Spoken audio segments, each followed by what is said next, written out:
Hello and welcome to the video review of Transformers Cyberverse Commander's Decepticon Hatchet.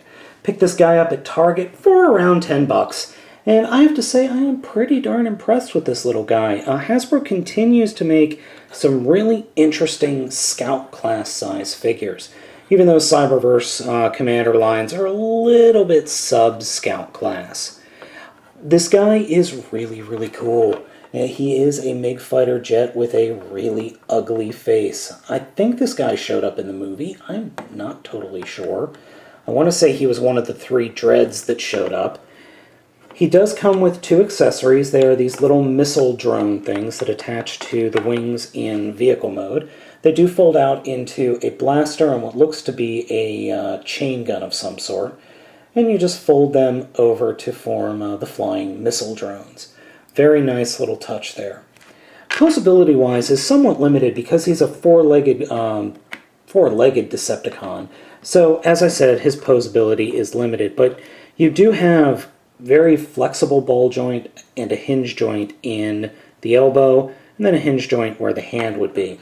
I've tried a couple of times to get him to stand up straight, but it just doesn't really work, and the head can't come forward or down his chest enough for him to really be able to stand up straight, which is kind of stupid.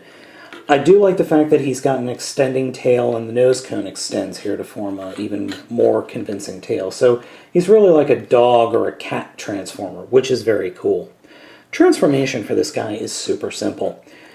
What we'll do is first we'll take the feet and simply collapse them up in upon themselves, getting the landing gear out of the way. So we'll just do that. Come around to the other side and fold that up. Come up to the nose cone and slide the nose cone all the way back. Fold that up. Well, we can push it down a little bit. And fold what were the legs over the tail. They will snap into place. It's just taking a couple of seconds to get everything lined up. There we go. And that snaps cleanly into place. Then we'll put the arms straight out and fold the wings down like that. Come back to the fuselage or the jet engines, fold that all the way down, or all the way open, and then you can rotate the head in and close that up. Finally, the arms, and this is actually really interesting. Take the arms and you fold them all the way up like that. So, take the arms, fold them all the way back like that, and then bring them down.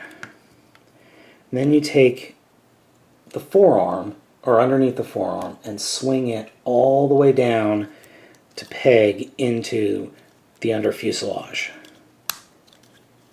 We'll do that here on this side. And that's pegged in. And then there are little notches taken out of the missiles. Those actually go and have the landing gear slide into them, so you can attach the missiles.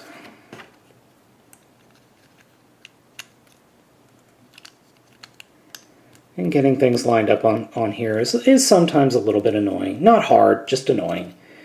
And there we go. So we have Hatchet in vehicle mode, in jet mode. And he looks very cool. Very nice, very menacing. My only complaint is it's all black. And you really lose some of the detailing on the black. It's just black, gold, and a little bit of silver. And you really need some better colors to really accentuate this. I would love it if this guy was maybe a different color, a lighter color. Maybe a silver with then gold and black highlights. That I think would have been cooler. But it is a very nice little figure, and for less than 10 bucks or less, totally worth being in your collection. I absolutely adore this guy. I think he's a lot of fun. He's got an interesting transformation, a unique robot mode. His weapons are cool, and he's just a fun little dude to have around. So he's available everywhere now, so if you can find him, I would recommend picking him up.